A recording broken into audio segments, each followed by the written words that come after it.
Sir ಏನಿಲ್ಲ, ಸುಮ್ಮನೆ ಹಂಗಂಗ ಇರೋರೆ ಅವ್ರು ಏನೇನೋ ಮಾಡ್ತಾ ಇದ್ದಾರೆ. ಅವ್ರು ಇರೋ ಲೆವೆಲ್ಗೆ ಅದನ್ನ ದೊಡ್ಡ ವಿಷಯ ಏನಿಲ್ಲ ಸರ್. ಯಾಕಂದ್ರೆ ಡಿ ಬಾಸ್ ಏನು ತಪ್ಪಿಲ್ಲ ಸರ್.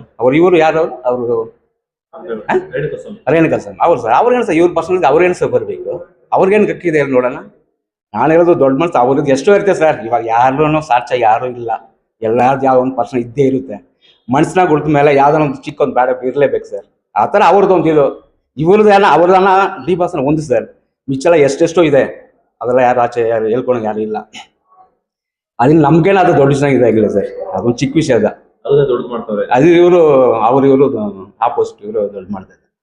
ಏನ್ ಸರ್, ಯಾರು ಸರ್ ಆ ಥರ ಮಾಡಿದಿರ ನೋಡಿ ಮೇಡಮ್. ಎಲ್ಲಾ ಜೀವನದಲ್ಲಿನೂ ಎಲ್ಲಾರ್ಗು ಒಂದೊಂದು ಅಫೇರ್ ಇದ್ದೇ ಇದ್ದೆ ಸರ್. ಅವರು ಎಷ್ಟು ಅವರು ಇದು ಮಾಡಿ ಮ್ಯಾರೇಜ್ ಮಾಡ್ಕೊಂಡ್ರೇನು ಯಾವ್ದಾನ ಒಂದು ಯಾರನ್ನ ಒಬ್ಬ ನಾವು ಇಷ್ಟೇ ಬೀಳ್ತಾರೆ. ಅದ್ರಲ್ಲಿ ಏನು ದೊಡ್ಡ ತಪ್ಪೇನಿಲ್ಲ ಸರ್.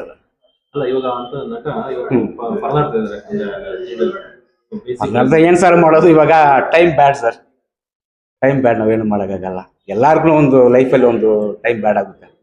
ಆ ಥರ ಡಿ ಬಾಸ್ ಸಾರ್ಗು ಒಂದು ಟೈಮ್ ಬ್ಯಾಡ್ ಆಗಿದೆ. ಇಲ್ಲ ಅದು ತುಂಬಾ ಹೇಳಕ್ಕಾಗುತ್ತೆ, ರಿಟರ್ನ್ ಇದಾಗುತ್ತೆ. ಖಂಡಿತ ಆಚೆ ಬರ್ತಾರೆ, ಖಂಡಿತ ಚೇಂಜ್ ಆಗುತ್ತೆ ಸರ್. ಇವೆಲ್ಲರೂ ಹೇಳ್ತಾರಲ್ವಾ, ಅದು ಕೆಲವು ಹೇಳ್ತಾರೆ ಅದು ಸವರ್ಣ ಬೀರ್ಸ್ ಏನೋ ಶನಿ ಏನೋ ಬರ್ತದೆ ಹೇಳ್ತಾರೆ ಅಲ್ವಾ. ಆ ಥರ ಎಲ್ಲ ಲೈಫಲ್ಲಿ ಒಂದು ಇದು ಬರುತ್ತೆ ಸರ್. ಡಿ ಬಾಸ್ ಸರ್ಗೆ ಇವಾಗ ಬಂದಿದೆ.